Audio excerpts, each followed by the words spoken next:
What is up, everybody tuning in? This is Sean, the owner of the Inkhead Society. Tonight, we're going to be interviewing Christian Buckingham, two-time finalist on Inkmaster. I'm just waiting for this to roll in so I can start and then get everybody to join. So, in the meanwhile, why is this not going? We're telling your followers that you're started a live video. Hey! What is up, everybody? I am about to be interviewing Christian Buckingham once he joins the chat. Let me see if I can go and add him. Nope, I can't add him yet. He's coming in, though. Okay, Christian, join the chat. Join this. What is up, man? I am just waiting. There we go, Christian Buckingham. I can, boom, add. Everybody joining in. I'm interviewing Christian Buckingham, two-time finalist from Inkmaster. Hey, what's up? What's going on, man? What's going on? Finally nice to speak to you. Yeah, you as well. All right, so people want to start how Instagram Live works. People join, they'll comment, so I'll look at it a little bit and just reply back to people. But to kick it off, man, I definitely appreciate you doing this. You're starting the first episode of me interviewing Inkmaster alumni that I'll be throwing on YouTube. Cool. Can you hear me okay? You're a little bit muffled. I'm a little bit muffled. Can you hear me better now? Yeah, that's a little bit better. Probably the mic was blocked on this. All right, so beginning, yeah. For the people that don't know, tell us about your style. What is in particular about you that you like to tattoo? I mean, I like doing everything. I'm kind of an old school tattooer. I prefer black and gray is my favorite, but I love American traditional too, and neo-traditional. And I'm not super picky, man. I've always just been that kind of person that I like doing whatever the customer wants. So I do a little bit of everything. So, I mean, black and gray, we saw in the season that definitely was your forte. When you first started tattooing, like as an apprentice, what did your mentor like push you to start doing? Was it just like scrubbing floors? What? Scrubbing floors and tubes, man. You know, it's I mean, you know, I came up in a different era where we didn't have the luxury of being specialists back then, man. You know, you were doing whatever walked in the door, and you know, nowadays everybody's like, oh, I specialize in this and that and blah blah blah. You know, I mean, when I started tattooing, you did whatever came in the door, and you were happy to do it. So, you know. My mentor taught me how to scrub and clean and build machines and needles and clean tubes. That's what I learned. That's what's up. I mean, when I graduated high school, I was gonna become a tattoo artist, but then I gained like a Tourette when I got older at Twitch. So I was like, I can't tattoo people on Twitch at the same time. Yeah. So you didn't get like the good Tourette's where you curse. No, I didn't. That sucks. I got the one where people look at me and are like, is he having a seizure? I've gotten that question before, but I transferred to the business side. But I mean, even when I was going to do an apprenticeship, I heard some crazy stories. I had one of my friends, the shop basically was like, who can choke him out first? I've heard some crazy apprenticeship stories. Yeah, I mean, it was a different thing, man. And, you know, some of it good, some of it bad. I think a lot of people bitch about, you know, today's tattooers and this and that. I think that the thing that we all miss that were around in that era is I think the respect and discipline that came with a lot of that, and, you know, weeding out a lot of the weak sauce and stuff. But, you know, today's tattooers are much greater quality. I mean, you know, clearly the caliber of work coming out is amazing, but, you know, the character maybe isn't quite as there. Yeah, I mean, I don't know, are you watching this newest season? Oh yeah, I watch every season. I mean, what do you from this season starting off? The talent to me? Probably this was one of this like on your seat, like well on both your seasons. There was select talent where you were like, all right, they're gonna go to the top, they're gonna be in the middle, they're gonna be at the bottom. This season, I can't tell who's gonna because like for example. Oh come on, it's pretty. I think it's pretty plain. I mean, I think this is a better season than most. I really like the format. But I think the talent is already separated. It's already separated. It's always that way. It's always you got your top 4 or 5 people are there. you know, and then you got the middle ground, and then you got your low men on the totem pole. And I think if you really look, man, you can already see that. I mean, everybody knows Josh Payne is probably the man to beat this season. That's pretty clear. I think, you know, Deanna came out really strong, but she struggled a little bit. She's still really good. I agree the same way. She started off. She was somebody who I thought was going to dominate for like, because she didn't have much experience, but just her artistic creativity and the way she executed was really good. Yeah. Well, and I think that's probably what's going to kick her a little bit is just that lack of experience, you know, because she's super talented. There's no question about that. But, you know, when you're going up against somebody like Josh Payne or, you know, or even Juan Salgado, I mean, I've followed Juan Salgado's work forever. The guy's, you know, great tattooer, just a lot of experience, a lot of fundamentals. And that's one of the problems that you see a lot. Like on season 9, we had the same issue where there's a lot of guys who are really, really talented artists, but they were lacking the fundamentals in tattooing. You know, you know, fuck it, I'll throw it out. I thought Doom was like a super talented artist on our season. Yeah. But just because of the lack of experience in tattooing, some of the fundamentals weren't as there as with some of the, you know, the more experienced artists. And I think that usually shows. Yeah, that was a good season because like on him, Doom Kitten, and then I forgot her name, but like it was curious to see the artists that picked each other to go onto the show and how they kind of fucked each other over without meaning to. Sure. It was a fun season to watch. So this actually leads into my next question. How was your experience on the show? I mean, you've been on 2 seasons, so what is your Inkmaster experience? I mean, I love it. You know, everybody's different. You know, it's a tough thing, and a lot of people have a hard time with it. I get that. I think for me, season 7 was more fun.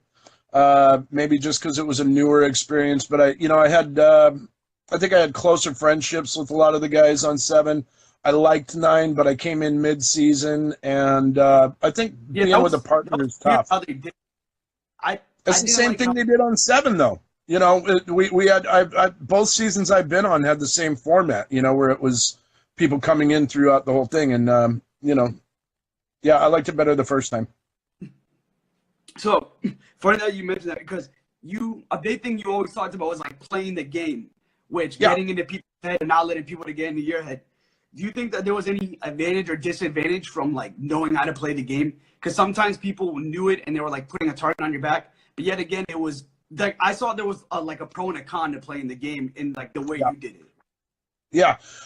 You know, I think a lot of people don't like that part. You'll see fans that bitch about it or, you know, cast members that don't like it. But, you know, clearly it's what production wants. I mean, if they didn't want you to have some sort of strategy or play the game, they wouldn't do skull picks and, you know, that sort of thing. And I think if you're smart and you watch how it works, sometimes, you know, you can get small advantages. I mean, I remember when we did the 4 Horsemen challenge, I knew right away. I was like, okay, whoever loses, the 4 losing team members are going to go head to head.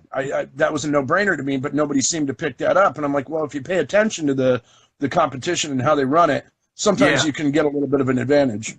Yeah, that challenge was a pretty sick challenge. But I mean, a lot of these, what I don't like with some of the artists that come in, they're so like, with Inkmaster, there's 10 seasons, so you know there's a lot of different challenges. Dude, that come in that when they hear like portrait, they're like, oh, like they get shocked or they're not ready. Like I don't understand how these people, some of the don't practice before the season. You know, I'll tell you what though, I think part of it to me is I think there's some people who might come across as cocky on the show or this or that, but I mean that's just people, you know, making good TV. But I think it's truly arrogant when you go on that show and think you're so fucking good that you can win without knowing how to do a portrait or knowing how to do new school or traditional, you know. And it blows me away every time I see this shit. You see somebody who's got like 4 years experience and they're like, oh, well, I've never done American traditional. Well, what the fuck did you even apply for the show for? You know, you shouldn't even be on it. And you ought to know better. And you know, to me, you're taking the spot of somebody else who does put that effort out, you know, and I think if you know you're going on the show, you should put the time in, man, to practice those things that you know you're going to do. Yeah, I agree. Like me and my wife, we unfortunately Spike, well now Paramount, got Comcast took it off our damn cable. I don't know why. So I have to watch it the next day. So I can't even go on Twitter and Instagram and see. But like when I go and I watch it and then I see like to some of the stuff I get a sneak peek of, I personally don't understand some of the stuff that goes on within the show and when they come on. Yeah, I mean, so it's good to get well that's that kind of goes back to what you were first talking about with these new tattooers, and I think they get all this love on Instagram, and they all got a bunch of sponsors, and their fucking page looks like a NASCAR shirt, and they're all like, oh, they're fucking full of themselves, and then they go on the show and they realize like, holy shit, this is no joke. I'll tell you, like, if to me, I think you look at Jesse Smith, man, and I give the guy tons of credit. He went and the first time he had some struggles, and the guy went down, and I mean, Jesse is a huge name tattooer who's been around forever. Oh, yeah. And he went out and studied with, great tattooers, Bob Tyrell, Mike Chambers, stuff like that, to learn the styles that he felt he was weak on. That I give mad props to. That's humility right there, from a guy who's been doing it for 20 plus years. And so when you get some kid who goes on there that's been tattooing 4 years and says, oh yeah, I don't do American traditional. Well, that's why you're going to lose. Yeah, I mean, Jesse Smith was one of my favorite people to be on the show. I mean, for people who are watching, I mean, he's a pioneer of like new school. And when he came back there and did the portrait, he's a main person that shows that you need. I mean, it really does take you hit back. I mean, as an artist going on the show and then coming off the show, I've talked to different artists and just getting the feedback. And then some of the stuff you see on the show that points you out, it's kind of like it being live. It does something to you, and it's TV, and then you have everybody who's like either positive or negative at you. Yeah. It's I don't know. It's interesting to me. I still watch the show every time, like a fan, because you never know what it's going to be. And I watched this season, and it's really changing every time because the industry's changing. Where it might be somebody like Anthony, who comes in with 5 years experience and wins. But the difference being that Anthony's incredibly humble, and he would sit there and learn as he was going. There was no arrogance in him, and that's why I always had a lot of respect for Anthony. But I see a lot of people on the show that might have 4 or 5 years experience, but they're already arrogant as shit, and they don't want to learn anything, so they're never going to win. That's true. Now, just because I know that you're on the time, you got to do yourself. I'm going to go through some of the questions. Oh, no, I'm actually kind of all right. We decided we're going to the 10 o'clock show. My wife won't go to the movies unless it's one of the ones with reclining seats, so we got to go to the 10 o'clock show, so we're good. All right, cool. I just didn't want to ramble on because I know you had to do your thing, but now I got some more time, which is awesome. All right. Yeah, sure. One thing, was there any particular challenges that like threw you off, like when they were like because I know you guys don't know what the challenges are. So the minute they tell you, you were like literally like what the fuck was Inkmaster thinking when they came up with this challenge? Oh man, yeah. I mean, I think everybody knows I'm not a flash challenge guy. That's always been my weakness. I when I do art at home, it's usually it takes me quite a while, and I'm more of a meticulous artist. And when you go to Inkmaster, man, you show up on set and they say, hey, here's 8 million freaking toothpicks and a bottle of glue, do it. And you're like, holy shit, for me, I think the worst ones ever, I absolutely hated the grease truck challenge on season 7. I think that was clear. I obviously sucked at it. Because they expect when you guys don't do good, they're like, you should have done better. Like some random stuff. Like I think one time, I forgot what season was, they had to use the art of ice sculpturing. Like if you don't know how to use that tool and you've never done it, it's like, you suck at it. Well, obviously you've never done it before. And sometimes I mean, like we were on season 9, we did plaster reliefs, and the truth is every team sucked. I think when the judges came in, you should have seen their faces. They were just like, I think they were expecting that because this is like a classic art form, they were going to come in and people were going to do some cool shit. And, the temperature was all up and down. And, they had the plaster wasn't hardening right. And that's the thing too. Sometimes conditions change, you know. They set up these challenges and maybe it's not ideal conditions. And when we did that plaster challenge today, I remember how bad our piece sucked. Me and Nolan were just, we were fighting and we sucked at it and we couldn't get our groove. And then I looked around at everybody else. I'm like, oh God, we're going to look like idiots, you know, because you don't want to look like an asshole on national TV. Yeah. And I looked around and I'm like, oh, okay, everybody sucks. So, you know, we weren't that bad. So like, damn. So I'm like, while you're talking, I'm reading all these comments. I'm going to tell you, I mean, can you see the comments on your side too? Yeah. Yeah, I can see them. You're getting mad love. I'm trying to go back to the top. A lot of people are saying, like, you're the real Inkmaster winner. Like, shit, you know. Yeah, you know, I mean, that's cool. I love hearing that stuff, of course. I think it helps out. You know, I think it's been a weird ride because... yeah, how has it been, like, coming off the show, like, has it been, like, in the sense, like, a fame change? Where it's, like, people are actually going to the shop just to, like, see you and... Yeah, man, it's fucking crazy because, you know, I'm from a small town in Idaho. And I was a pretty anonymous tattooer most of my career. I didn't really do a lot of conventions or anything like that. And, you know, so I didn't have a lot of notoriety. Like a lot of these guys, man, they go on. And I mean, I think Josh Payne's got like 170,000 followers or something already. Yeah. I've known who he was for years. You know, first time I went to Inkmaster, I think I had something like 2,000 followers and I had just started my Instagram account, you know, like I was not a well-known tattooer. And, you know, I remember going on the show and the producers were like, yeah, you're kind of recognizable, dude. You know, like this is going to change shit for you. And I knew it would, but I didn't realize the extent. Like season 7 was kind of a big thing. And, you know, I noticed, I would start getting recognized. After season 9, though, it was crazy. Like I would say probably 9 times out of 10, if I go out in the public, somebody's going to notice and say, hey, Inkmaster or something, you know. And, you know, all in all, man, it's fun. You know, I get a kick out of it. You know, might get you out of a speeding ticket or something here and there, you know.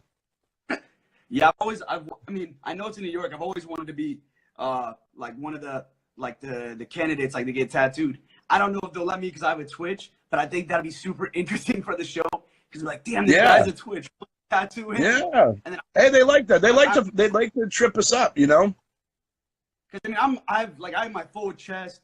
I have my arms. I was just in New York. I was at Matt Buckshop, No Idols. I got something done. Oh, okay. Like I can sit. I mean, I can control my Twitch, but it'll be an interesting thing to see on the show for if they let me. Yeah. Hey, you just want to hope you get a good tattooer who's dealt with that before, you know. You don't want to be on episode 1 with, you know. Because the people they pick when I see them, I'm like, these look like random schmoes. Like how do they even pick these? And then some of the people have like the dumbest ideas. And I'm just like, where do they get these people? Oh, I think some of them have to come from the methadone clinic, man. Like some of the shit they get is absolutely crazy. But, you know, we get that in real life too. So I think it's kind of only fair that they do on the show. So, you know. So speaking into that, what has been some of like the known or favorable tattoos that you've done on the season where you look back at it and you're like, damn, like I really enjoyed doing this, or like this is a tattoo that like I really stick my name to? I mean, I think it has to boil down to the finale pieces, man, you know, because on the show it's so different. I think if I honestly look back through 2 seasons, there's a few pieces that I would put in my portfolio. There's I'm not really ashamed of any of them. I think I've had a couple of stumbles, but you know, I really liked the wolf piece I did at the end of 7. I liked my first tattoo, Skull and Roses, simple, straightforward. I think that was super clean. Which one? That wolf one that you did in the finals, like that one. Yeah, thanks. You know, I felt like that. I was in my comfort zone for that. You know, I'll honestly say that the 2 finale pieces I did for 7 were a couple of my favorite tattoos I've ever done. They were a blast. I had a really, really good time doing that. 9 was a little bit different because, you know, of course, we shared everything. So, you know, you can't take credit or blame for anything. It's a team effort. So that was a very different dynamic. But no, I think the finale pieces for 7 were my favorite. And I was real proud of those. Yeah, Max, I have them sitting on my phone. I'm gonna post them after the interview for everybody to check All out. right on. One question that I wanted to know through every time I seen you, the tribals? What's the story behind the tribal cheek tattoos? I don't know. I just think they look cool, No, How old were you? Were you young when you did it? no, no, no, no. No, I mean, tattooing has changed, man. It's all blown up. I mean, when I first got this done was like, I don't know, God, probably 14 years ago or something like that, 15 years ago. It is a while ago. Yeah, yeah, they're getting pretty old. But I mean, it was so crazy at the time. I mean, I had tattooers calling me up. They were like, "What are you doing? You're crazy," and this and that. And I knew I wanted to tattoo forever, and I think I've always been that person who doesn't want to live just a standard life, And for me, I kind of felt like, hey man, if I do this, like it makes me happy. It's what I want. And it also is a way for me to kind of like, I have to succeed at what I'm doing. I have no choice. I mean, if tattooing didn't work out for me, I mean, there's no job for me. So, it's all in or it's nothing. Yeah. Yeah. I'm not a part-time tattooer. I'm not, I didn't start tattooing because it's the hot new thing or chicks dig it now or this or that. I tattoo because I love it. And this has been my life for a long time now. Yeah, it's crazy because for me, I grew up doing graffiti, like art, something I always loved doing. I got my first tattoo when I was 16 and I just turned 26. So like tattooing to me has been a big part of my life. And the fact that I couldn't tattoo because of my Twitch, I was like, there has to be another way for me to continue with this route. So I feel like right now I do real estate, but it's only like a contemporary to pay the bills. And like with this industry, I'm really trying to succeed. So like the fact that you have the same mindset as me, like it's either all or nothing. It's respectable, and to get to know you more as a person and not just from the show. I mean, for everybody you're definitely a humble person.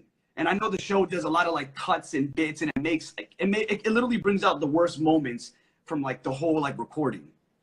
Yeah, I think that's been the weirdest experience for me is I get all these people that are like, "Oh man, you're so much nicer in person," and blah blah blah, and I'm like, man, I watched the show and I'm like, I didn't think I was any different. I mean, I'm an outspoken person. I'm very opinionated. Anybody that knows me, what they did was they made it like when they put you guys on the couch and you guys are all like this at each other. Some people take it to heart. Some people don't know it's just a TV show. I mean, I don't think anybody. I mean, realistically, I didn't take any. I knew it's a game, so I didn't think you were any type of bad guy. But it's good. It's like with these interviews, for the people who really take reality TV to heart to really see like the person behind the TV show.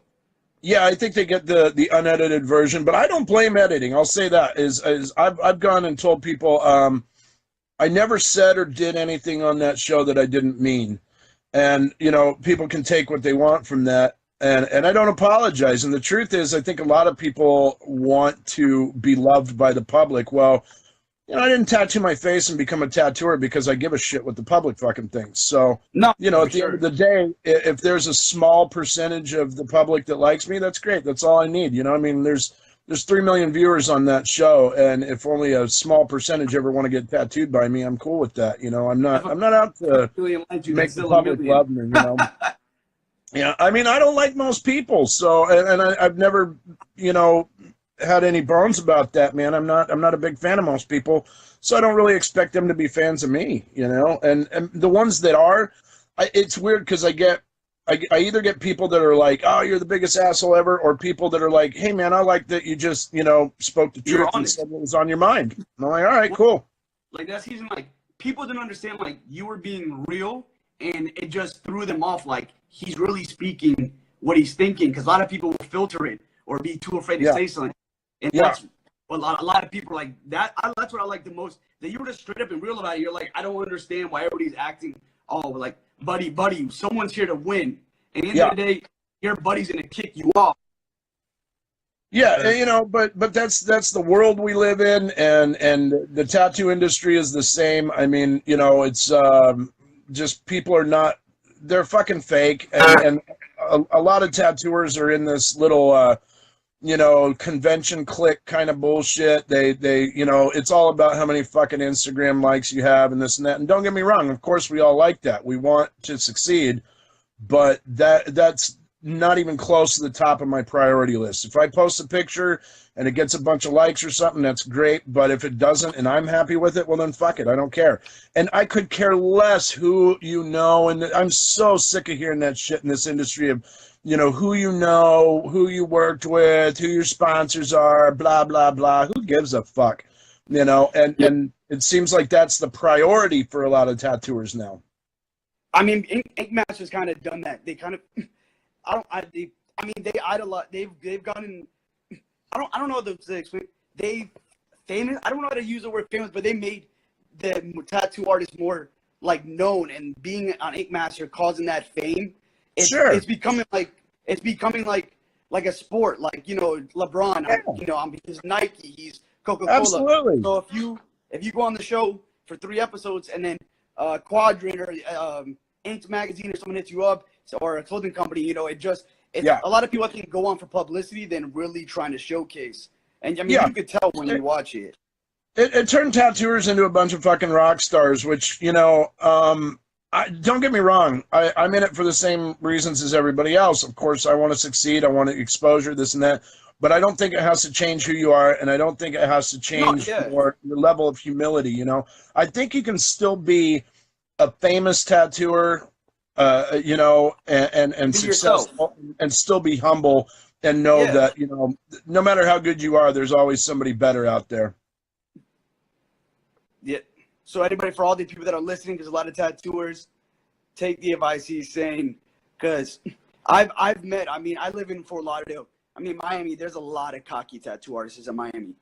And it's ridiculous. And me being a client, it's like, even if you're like a god, I'm not going to have you tattoo me, because if I can't even trust like you as a person, not your art, but just I see you like not caring just because you're like this big, it just kills the vibe for me. Yeah. You're talking about St. Mark now? I think the tattoo god. But I think St. Mark did. I think he pulled I mean, I don't know. I never met the guy, which I would love to do an interview with him. But I think he was smart by playing a character, because it really drew people into him. Yeah. I mean, the guy, you got to look at it, and I mean, it's pretty amazing. I think he went out maybe 5th or something in his first season, and to be invited back the very next season, it kind of shows what a character he was, and the public loved to hate him, and think what you will about Mark, but he was shrewd on how he presented himself, and I don't blame him. I mean, is he? I mean, I can't say it was. Is he like that in real? I don't want to say real life. Is he like that in person, or was it more of like a 50-50? Like he was emphasizing the tattoo god for the show to get more views for himself, or is he really like I mean, he seemed like a nice person, but he also was really arrogant. Is he? I'm still trying to figure that out, man.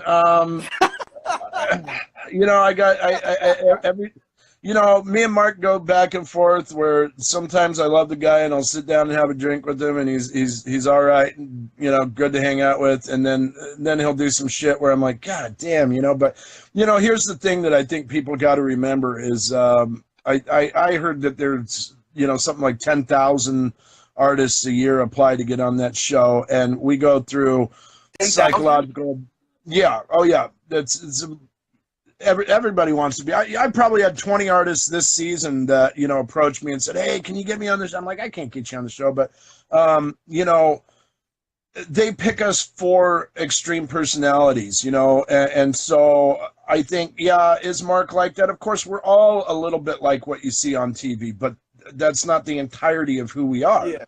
And, like Clean, man. I mean, is Clean cocky? And of course he is. He's cocky and loud and obnoxious. And he's also one of the nicest guys you'll ever meet. And, so all of us are a little bit what you see on TV, but there's always another side too, Even the nice ones, man, don't let them fool you. The ones that seem the nicest are often the biggest douchebags.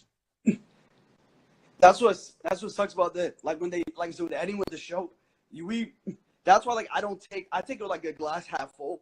Like you kind of can tell, but you really kind of can't tell, because I was speaking to Bowman about it, and he says like I forgot what I don't know if you guys were like recorded 24 hours, and then like they basically like choose what they want to put in there and what they don't want to put in there. So, but for a big thing I'm curious about, you went to the finals, which is fucking awesome. I mean, to go to the finals twice. Unfortunately, didn't win, but I don't think besides Clean. I mean, nobody else can say they went to the finals twice and killed it. So how was that experience going to the finals twice? Me, Clean, and Matt O'Ba are the only three who have been to the finals twice. Everybody forgets Matt, but he's been there twice as well. Yeah. It's good and bad because obviously I've never won, but at the same time, I've never taken that walk home either. I mean, I've never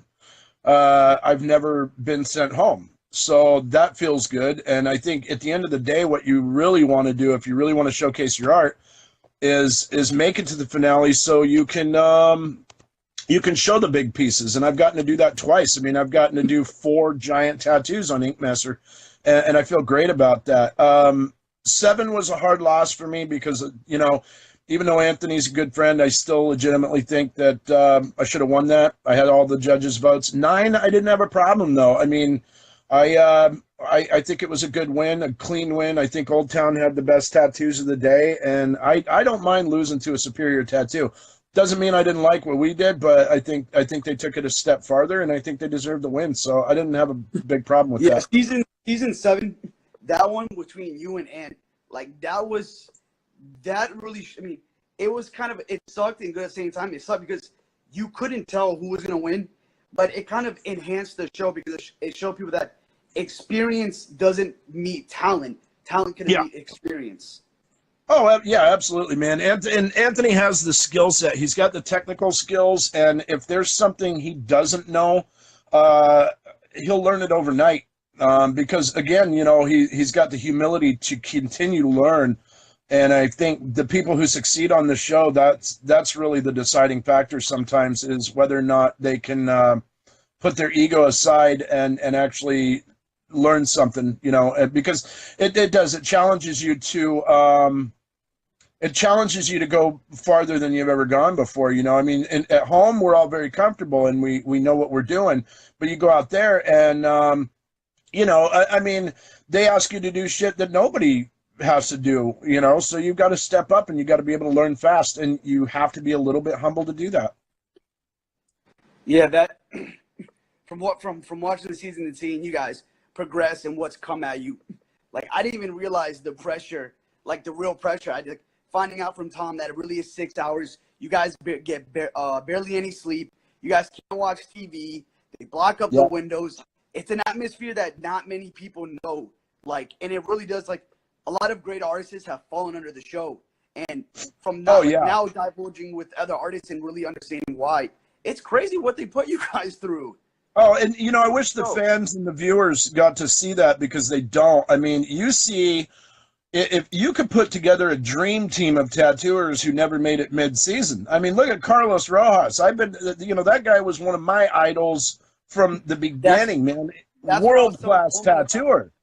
When they kicked out Black Anchor, that was mind-blowing. One of the biggest upsets that I've seen. Yeah. But, I mean, and look at Megan G. Morris, man. I mean, phenomenal artist. I told her once, I said, personally, I think Megan Jean is one of the most talented, if not the most talented artist that's ever been on the show. And I don't think she ever got to showcase, what she does in the real world. I mean, look at Sketchy Lawyer, amazing tattooer. Yeah. And the list goes on and on and on. They're fantastic, world-class, famous tattooers who didn't make it mid-season because it's a different beast than the real world, So yeah, on the show, was there any key takeaways or anything that really, I want to say change your life, but really altered your life, or just a learning experience, something that really was if it wasn't for the show, it wouldn't you would still be the same, or do you feel any key takeaways affected from the show? Yeah, I mean, there's a lot of them for sure. I mean, God, I could go on for an hour about that. But I think, oddly enough, one of the biggest things actually did come from Jesse Smith. He called me out at one point on 7 for being boring and this and that. And it really, it was one of the only times anybody said anything that hit home for me, because it was true. I'd fallen into kind of a rut as a tattooer of just you know, going to work, doing my job, and you know, I always did my best, but I wasn't really pushing myself or doing anything exciting. I think I was trying to keep up with the industry rather than do anything new. And so I started. I came back from Seven, and I said, you know what? I've been an artist my whole life, and for somebody to not recognize that means I'm doing something wrong. So I started drawing and drawing and drawing more than I have in a very, very long time, and I think it was great. And now I It lit a fire draw under your more than ass. ever. So it basically lit a fire under you. It's like shit. Yeah, I think so. I mean, Absolutely. yeah, with So this thanks, industry, Jesse, you little shit. I love Jesse, man. I think that's cool, and that's the neat thing is that, you know, you bounce things, you see things in other artists that you don't like or you do like, and I think it changes you a little bit for sure. You know. Sometimes reading any of the comments because mad people are just talking on here while. Oh, one thing, maybe. What do you think of? I mean, for Ryan Ashley being the first female Inkmaster, and then them doing their own Ink Angels. Like, I don't. I mean, did you watch Ink Angels as well? Yeah. You know, gosh, you know, I love those girls, man. Kelly, I had the pleasure of working with her. She's just one of my favorite people in the world. I got to meet Ryan, and she seems like just the nicest girl. I think it was wonderful to see a girl win. Well, you know what? Fuck that. The truth is, I don't give a shit. I was glad that the right artist won. I think she did a great job. I don't care if it's a girl, a guy. I don't care who wins as long as it's somebody who deserves it. And I think she did for this season. I think she did a great job. I think people that sit there and say, "Oh, it's time for a girl to win." Why? It's time for it should just be the right artists. You know, who cares who wins? It's not season, the females were like her, Katie, Nikki. There was a lot of like powerhouse. They dominated. They done because usually the seasons. I mean, I don't know if Inkmaster purposely does this, but sometimes they like the female artists they pick are like not strong. And I don't know if they do it to get views or ratings or sympathy. No, I'm not buying that, man. I hear that shit all the time, and I'm like, well, what are you talking about? I mean, look at Sarah Miller. You want to talk about somebody who got robbed? I think it was very questionable. Fantastic tattooer. I think she gave Steve Tepper a run for money. You had Megan Jean Morris. I mean, yeah, maybe there wasn't as many great female artists, but you got to realize too, this has been a predominantly male-dominated industry for a long time. So the women coming in are newer. I don't feel like they've really been that bad about it, and I think season 8 was good because they had 4 girls who were really, really good on it, and they worked together. They were smart, and you know, there was a 2 out of 3 chance that one of them was going to win, and I think it was great. They kind of took a strategy. You know, and I was really glad to see them get their spin-off show. I think it was neat. I think I wish the show was a little more produced. I like the format, and I like the idea that you have to earn your spot on the next season. I think that's really cool. But I feel like it comes across a little bit scripted and campy sometimes. But you know, it's new, and when they enter in and they're like, "Who is?" And they already know like their trash talk is already like it's already like this. Yeah, you know, but that's production, and I mean it's a new show. I mean, if you go watch the first season of Inkmaster, it sucked, and you know, I think the girls are off to a good start, and I couldn't be happier for them too. I've only met Nikki once briefly. I haven't met Gia. But Kelly is one of the most genuine people you'll ever meet, and just a monster tattooer. And I think Ryan is, you know, a real credit to the show and to tattooing in general, and they carry themselves very well. And I think they're very good representatives of the industry and the show. That's what's up. I mean, wow, you're very articulate. Like, really, like something I was going to ask you, you already answered before I even asked you, which is awesome. You know, I'll tell you what, though, I'm kind of glad I didn't have to compete on season 8.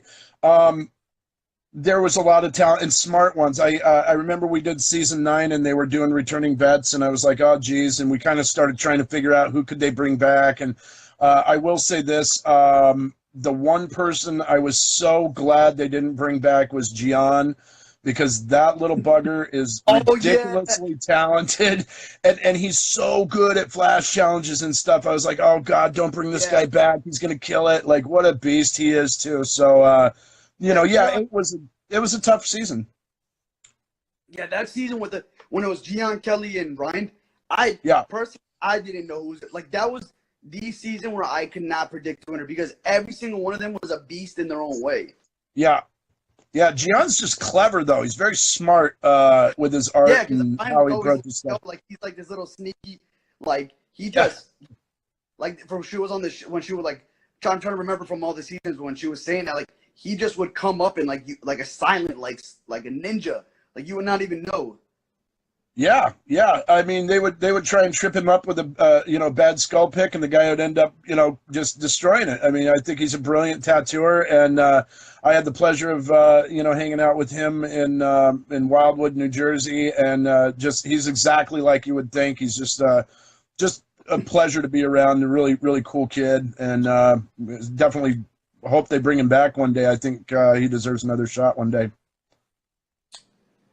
I think for him. I don't think the reason I think he should come back is he should stamp from what he did. Because with the people that have coming back, sometimes it has hindered and helped. And I mean, I think from what he's done, and then he's definitely because from Puerto Rico, he's definitely brought to the show a lot of diversity that I think that it needed and it showed for his culture. One question I do want to ask, and I think a lot of people want to know as well: who is your prediction to win for this season? Well, I mean, it's a little early to tell because you never know. I mean, I think the no-brainer is probably Josh Payne. He's a beast. Because when you guys got into the finals, like I know you got to keep it a secret. Of course, you have to like sign stuff saying you can't tell anybody. But I mean, how many months in advance, like when the show ended to the live finale, were you doing that like big piece? Where you basically had to keep it a secret that you were on the finals? Geez, man, like 3 months. It's a ways to go. Real quick, I got to give a shout out to Holly Wilson. I just read that she didn't want to say hi down in Wildwood. If you ever see me again, say hi, please. I love interacting with people. So anyway, hi, Holly Wilson. No, when you're done, you've got usually about 3 months in between the end date and the beginning of the season. So that's a really tough period. When the first time I went to season 6 finale and I got to meet the cast for that on stage, I already knew I was in the finale of 7. And I couldn't say anything even to them. I was like talking to the finalists. I was like, wow, it's weird because I'm a finalist and I'm talking to these guys and they don't know who the fuck I am. And I'm like, yeah, I'm going to be on this stage soon too. But yeah, it's tough. Shop even know, like, because they have to come and the person has to come and you have to tattoo them. Does the shop know that you're like the person you were like the 24-hour thing? Do they know that that's for the show or they just think? Oh yeah. Yeah. Oh, it's incredibly well supervised. They choose your canvases. When you're doing your finale pieces, your shop either has to be closed or you have to have a completely private room. And they send out a film crew with there about 4 people. Every single session is completely monitored. It's all timed and recorded. They take pictures of every session before and after to make sure you don't cheat. They monitor your social media to make sure that they have access to your email and stuff so that you cannot talk to your master canvases. And they don't fuck around, man. It's very, very serious. Artists who are watching this and want to be on the show, it is not all cookies and cream and puppies and it's intense. It's brutal. I mean, it's physically demanding. When I got back from 7, I had issues with my knees for months and months because, people don't realize every episode takes 3 days to film. Your first day is your flash challenge. Second day is elimination challenge. And third day is critique. And for critique, what you guys see on TV is a very small part of it. Critiques take anywhere from 15 to 30 minutes a piece. So you're sitting there for 6 to 8 hours standing in one spot. Like per artist, they do like 15 to 30 minutes. Yeah, they go over that shit with a fine tooth comb, man. I mean, they go back and forth, and you know, I was told that for every minute you see on television, it takes 100 hours of footage, because you got to realize there's tons and tons of cameras following you every minute of the day, and you know, it takes 3 long days for you to get 52 minutes of airtime, and yeah, there's tons of shit on the editing room floor at the end of the season. Damn, it's brutal. I'm already loving doing this interview stuff already because I'm learning a lot that I'm super curious about, and a lot of people else who come in and get to know. Because I mean, dang, all the hours that they have to put behind doing the show. I mean, I respect. Well, I'll tell you something else a lot of people don't know about is that it's mentally absolutely it's a mind fuck. When you leave the show, it's mandatory and part of your contract that you have to check in with a psychiatrist within a couple of days of leaving the show because they want to make sure they want to make sure you're not like suicidal or some shit. And I'll tell you what, like I've always considered myself a pretty like mentally stable person and stuff. But when I did season 7 and I came home, it was crazy, man. I would, I would be driving to work and just get fucking pissed for no reason. I was having issues with just like getting super angry or just like getting depressed out of the blue for no reason. And I think a lot of it, man, is just like, you know, you go through this incredible experience. You're some nobody. And then all of a sudden you're on TV and you got cameras everywhere and you got, you know, little production assistants running around grabbing your shit. You walk down the hall and they got to say artist walking and you kind of feel like you're somebody for a minute. And you're going through this incredible experience. Then you get home and you can't say shit for months and nobody cares. And you're just like, you know, you go to work and you're not even allowed to talk about it, but you're like, oh my God, I just did the craziest shit of my life. And it fucks with you, man. And nothing's ever been leaked, which to me is crazy. Through 10 seasons, nothing's ever been like actually like spoiled from artists. And when I don't know the contracts they made, I mean, they probably would sue the shit out of you. Yeah, if you saw our contract, you would know why it doesn't get leaked. They don't, you know. It's crazy because nothing's ever gotten leaked. Like I was talking to, Chris was supposed to be taking over the Instagram because I have Instagram takeovers.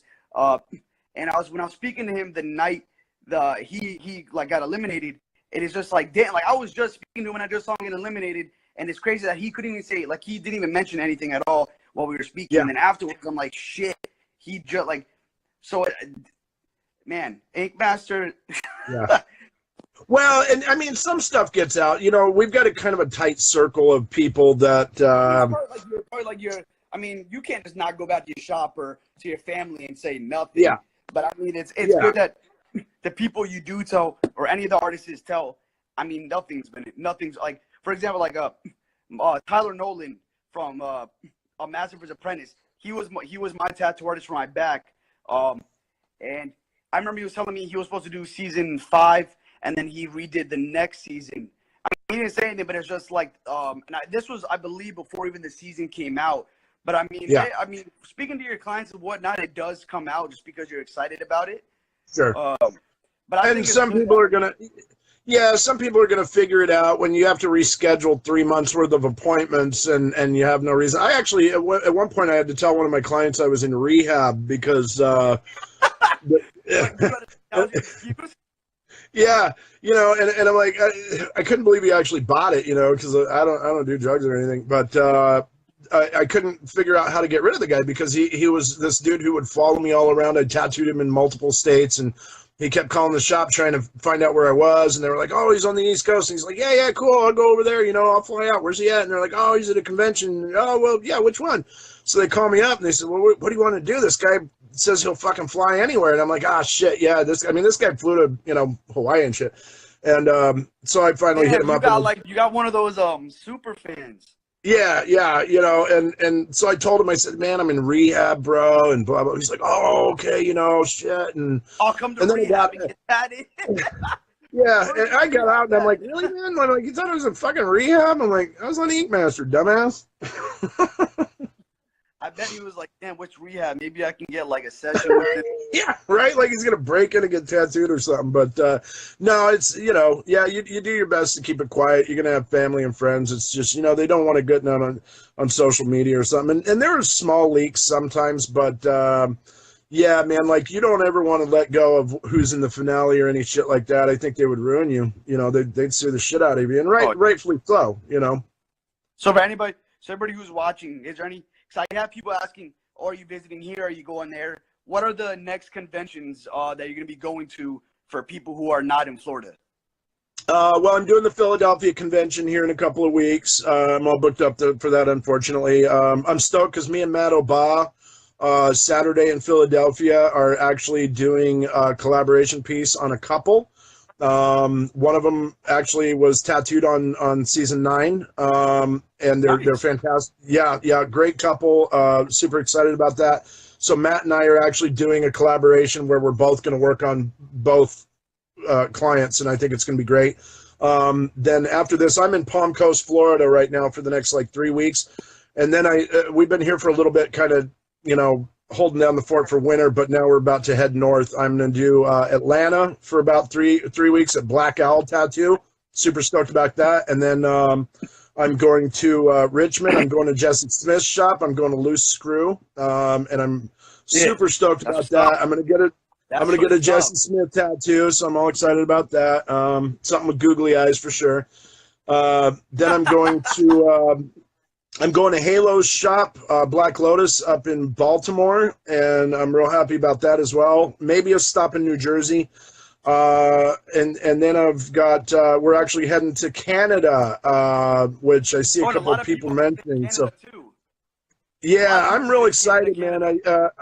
I'm doing Toronto, and then maybe Newfoundland. I'm not sure. We're looking at where all we want to go. We are actually looking at the possibility of living part-time in Canada up in Toronto. I'm thinking about summering in Canada and wintering in Florida. So, yeah, I'm right now I'm looking around for the right shop in Toronto or somewhere around there. And yeah, we like Canada a lot. I made a little trip there. I see Brody Art. Yeah, you're outside of Toronto. Hey, man, if you know of a cool shop up by Toronto, hit me up. I'm looking for a place to guest spot for the summer. So, yeah. Always traveling, man. My wife and I did 32,000 miles this last year, and that's the beauty of Inkmaster is it gives you the exposure that you can do that. We've been to 46 states so far, so. Damn, that's a blessing. I would love to travel like that. I mean, especially for doing what you love, going to these states, and I mean, probably a lot of the times you get pumped too because it's either you have a sponsor or somebody who's, trying to get you to come out to the convention. Especially, I know Inkmaster has been making a big splash within the conventions in general. Even the Inkmaster people who didn't do good still get mad love just because of the name. So I can only expect you from 2-time finalists going to you're getting booked like this. Yeah, I generally, man. I mean, and God, that's so weird. I book up real fast, and it's kind of crazy getting used to that notoriety, but it's wonderful for traveling, and that was really the big reason we did it. My wife and I, our company is called Two Gypsies. We've always loved traveling, and it was really our big goal. Hopefully, we're going to go global eventually, hit Europe and this and that, but yeah, man. My wife, you get these huge mega fans too, man. I got this dude that flies from France. And books 2 days at a time. I got people that fly in from Australia, South Africa, all over, and that's what made Inkmaster worth it. Was just the amazing people that we get to work on. That's such a humbling experience. People flying out to you and just everything that you're doing, man. I appreciate. I mean, I'm trying to see if there's any timer because I know this thing is an hour. Maybe I can shoot one last question in here. I mean, anything else so this way you can get back to you. If anything else that you want to share, tell, just leave on a final note.